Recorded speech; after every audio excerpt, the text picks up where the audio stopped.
lo que son con los carbohidratos. ¿Y qué son? Son moléculas que aportan energía, ATP, o sea, adenosintrifosfato. ¿Cómo sintetizar el ATP? Bueno, tenemos tres modelos, que es el catabolismo de la fosfocreatina, que es anaeróbica, también la glucólisis, que son dos, aeróbica y anaeróbica, y por último la oxidativa, que es igual a anaeróbica. Comenzaremos hablando sobre el catabolismo de la fosfocreatina, que es una molécula de ATP, cuando pierde un grupo fosfato se convierte a ADP. Esto es por medio de la energía que le da el cuerpo. Después, para que se convierta a ATP, de nuevo se necesita un grupo fosfato, que en esta ocasión es la fosfocreatina. Al unirse la fosfocreatina con el ADP, se convierte de nuevo a ATP. Ese es el primer proceso de glucólisis básico, donde dice que si no hay oxígeno, ocurre una fermentación y de ahí se produce ATP. Cuando dice que tiene oxígeno, se pasa directamente al ciclo de Krebs y a la fosforilación oxidativa. Ok, la glucólisis está compuesta por la glucosa, que está compuesta por tres moléculas, lo que es el piruvato, el ATP y el NAD. Y eso está compuesto todas las células del organismo. Ok, en la glucólisis hay dos procesos, lo que es la fase de inversión de energía y la fase de generación de energía. En la fase de la primera, la glucosa se empieza a oxidar, a perder los ATPs, se exogenasa, pasa a ser a glucosa 6 de fosfato, después se isomerasa y en este proceso se transforma a fructosa 6 de fosfato. En este proceso se transforma en fructosa porque vuelve a perder otro ATP y se hace ADP y por eso se cambia a fructosa. Y acá empezamos con el siguiente proceso. Esto finalmente nos genera un residuo de 1,6 de bifosfato. En el proceso de inversión, donde se perdieron dos moléculas de ATP, nos dio este residuo. Este residuo es la fructosa, que se va a dividir en dos, lo que es la dihidroxicetona de un fosfato y lo que es la gliceraldehído de 3 de fosfato. Como ya lo menciona mi compañero, con estos dos elementos, la triosa de fosfato de isomerasa va a sintetizar, logrando que formemos un gliceraldehído de 3P isomerasa. Bueno, después de hacer ese síntesis que comentó mi compañero, el gliceraldehído 3-fosfato de isomerasa va a pasar a oxidarse. Entonces, ¿cómo se oxida? Bueno, este se oxida para producir un piruvato. El piruvato se va a encargar de producir los dos ATP y a la vez los dos ATP se van a conformar por un NADH. El NADH también lleva el puente de hidrógeno. ¿Por qué? Porque el puente de hidrógeno es el que va a oxidar al gliceraldehído de 3 de fosfato isomerasa. Pasamos por el glicerato, este nos va a llevar a un glicerato de 3 de fosfato, se va a nombrar como un fosfolicerato mutasa, vuelve a hacer el mismo proceso porque se va a repetir dos veces el que explicamos anteriormente y nos va a llevar a un glicerato de 2 de fosfato. Este ya se va a llamar como enolasa y nos va a llevar como última, digamos, conversión la fosfoenolpiruvato, en donde el ADP se vuelve a convertir en ATP y en este caso será se determina el nombre como piruvato quinasa, en donde ya el producto, el residuo final es el piruvato. Es muy importante que en esta fase que se determinó independientemente y que se explicó desde el inicio, lleva o se regeneran alrededor de 4 ATPs.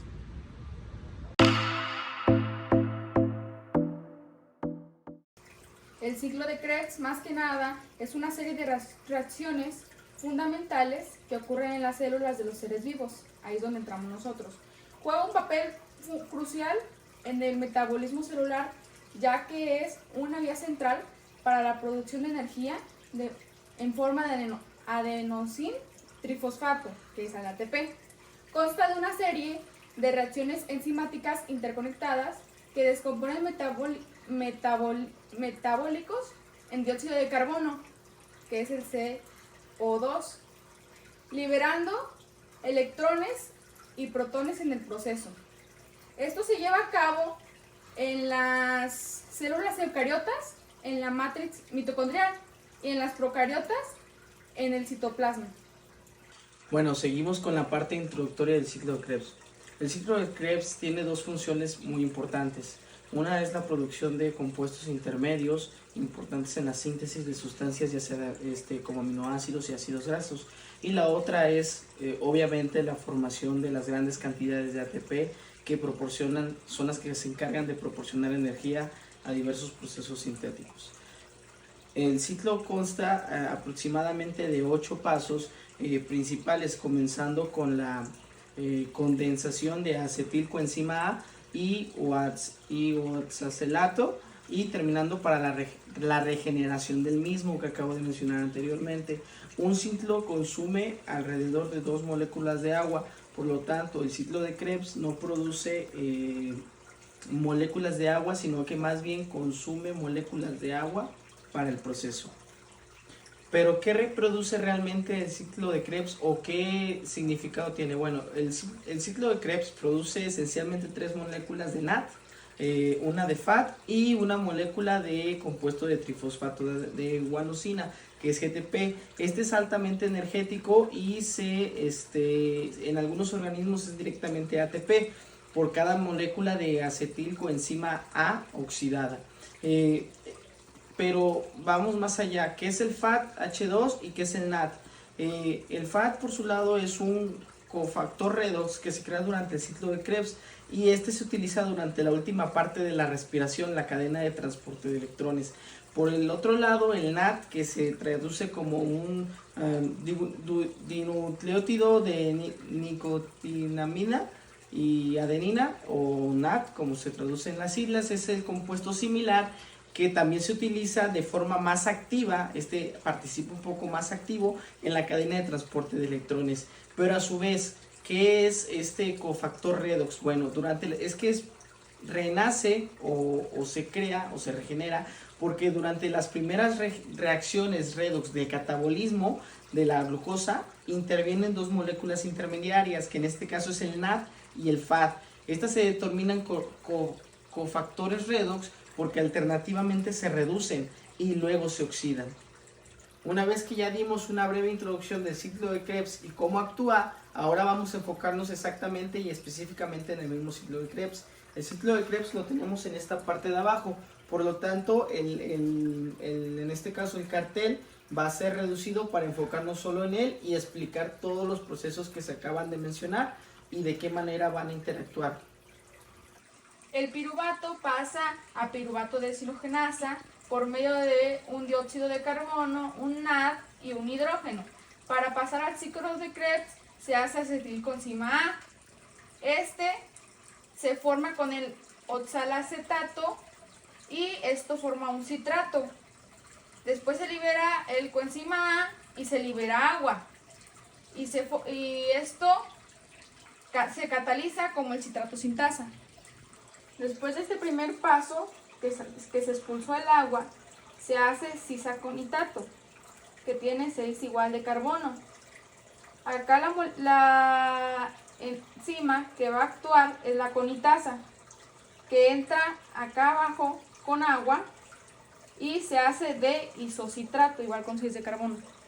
Entonces el isocitrato, que tiene 6 de carbono, va a eliminar 1. Y esto por medio de que va a eliminar un carbono en forma de dióxido de carbono y electrones, un par de electrones.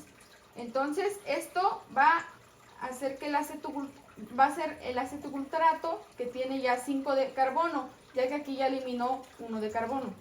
Entonces aquí el NAD se va a pasar a NAD, ya que por la oxidación y la reducción, ahora la enzima que va a actuar va a ser el isocitrato de deshidrogenasa.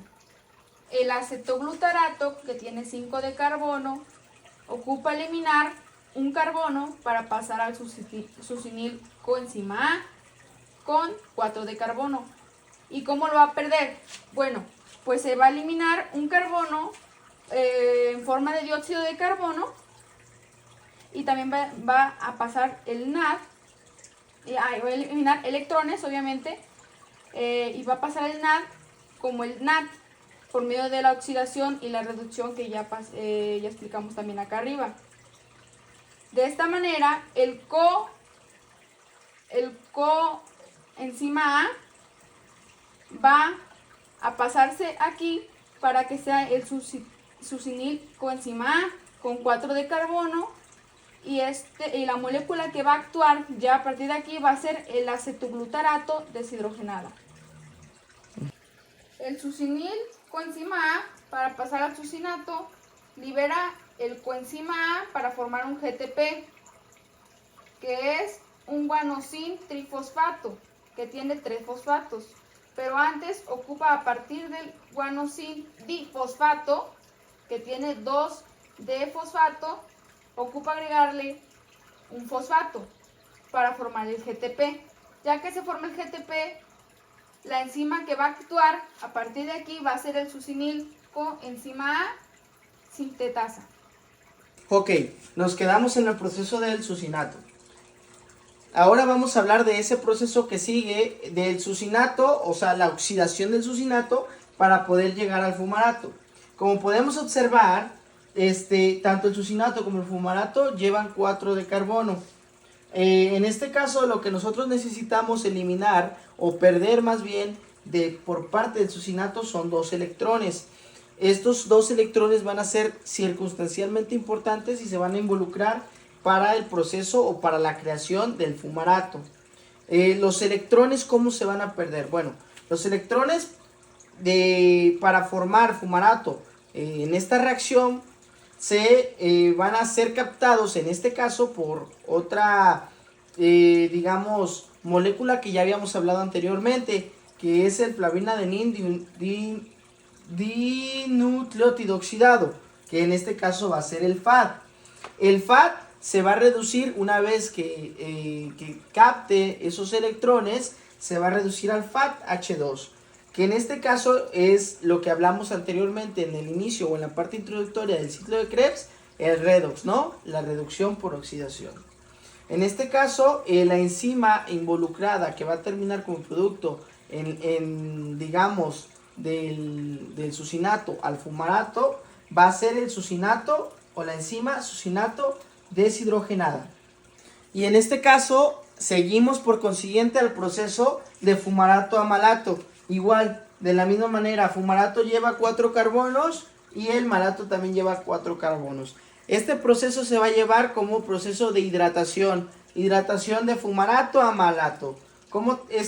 ¿En qué consiste este proceso o esta síntesis? Bueno, el fumarato va a ganar una molécula de agua, que es la que está aquí. La molécula de agua va a entrar y se transforma en malato. Por acción, esto es por acción de la enzima fumarasa. Ok, finalmente, como lo hablamos, este es el último paso del ciclo de Krebs, en donde existe la oxidación del malato para poder formar o para poder convertirse en oxalacetato. En oxalacetato, así es. En esta reacción, el malato se oxida y cede dos electrones de NAD formando NADH, que fue lo que hablamos anteriormente, del NAD al NADH con el hidrógeno. Esto nos va a dar que es otra reducción por oxidación. En este caso, la acción que va a intervenir para poder formar el oxalacetato es el malato deshidrogenada.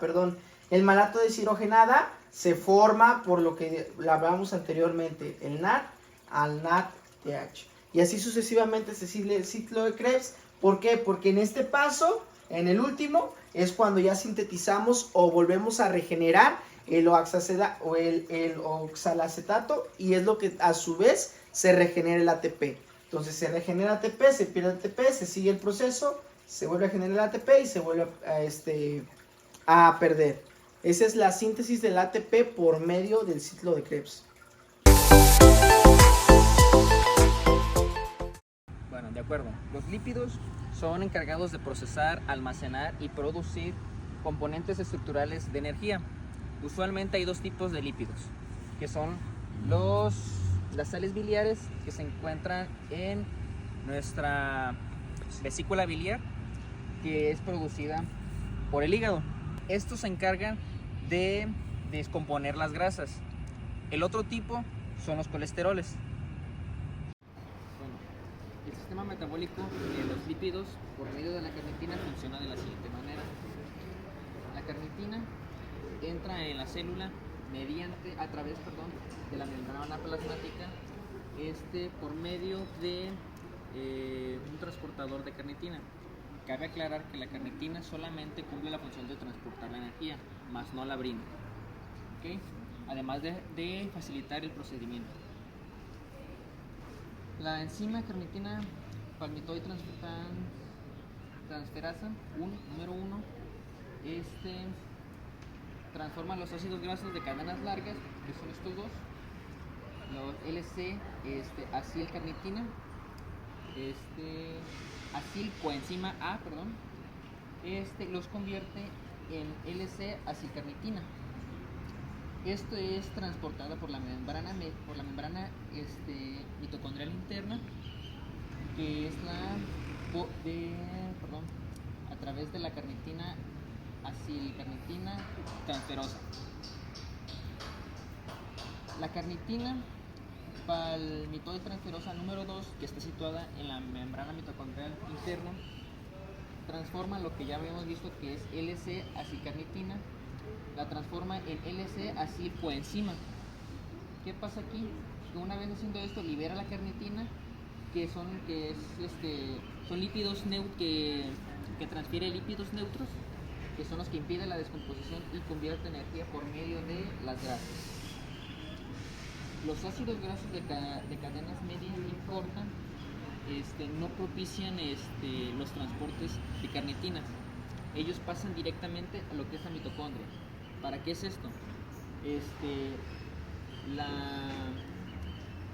Tiene que convertirse lo que es en LC acilcoenzima para que esto pueda entrar al ciclo de Krebs y así generarse lo que es la fosforilación oxidativa de la cadena transportadora de electrones.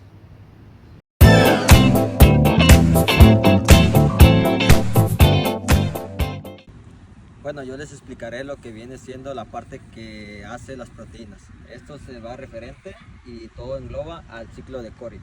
En el ciclo de Cori siempre se va a manejar lo que viene siendo el músculo y viene siendo el hígado. Para este ciclo comenzamos en el torrente sanguíneo, que empieza con la glucosa. La glucosa, a trasladarse al músculo, entra como glucosa de fosfato, y junto con el glucógeno lo forma el ATP. Lo que viene siendo es que cuando el músculo hace ejercicio se gasta el ATP. Después de terminarse el ATP, que viene siendo como cuando ya se termina nuestra energía, continúa el proceso y junto con dos piruvatos se va al lactato de hidrogenasa, lo que después nos sigue y lo que provoca el lactato. Aquí, cuando sale el lactato del músculo, se traslada en el torrente sanguíneo, lo que al entrar al hígado entra como un lactato deshidrogenasa, lo que junto con dos piruvatos hace la función, la que conocemos como glucogénesis, lo que simplemente es la función, la transformación de glucosa, y así se repite el ciclo. En este ciclo nada más las funciones que hace el músculo y el hígado es, al terminar de hacer la glucosa, otra vez se sigue trasladando a darle otra vez energía al músculo. Cuando se termina la energía del músculo, sigue haciendo la misma función junto con el lactato y la glucosa. Eso es lo que nos dice el ciclo de Cori, es que es muy fundamental el proceso que se da en el hígado. Vamos a observar que las rutas metabólicas sí es el proceso que ocupa hacer el organismo para recuperar su función natural, o la homeostasis, también conocido. En nuestra carrera esto es muy importante para saber valorar lo que está consumiendo nuestros asesorados o cualquier persona que estemos tratando, y para saber sus tiempos de recuperación, cuánto tarda, y eso nos va a ayudar para dar un buen servicio, sabiendo ya esto, e incluso saber qué es lo que ocupa en su alimentación, ayudar en eso. No somos expertos tampoco, pero podemos saber más o menos que esté todo balanceado para que él pueda hacer su función natural en el organismo.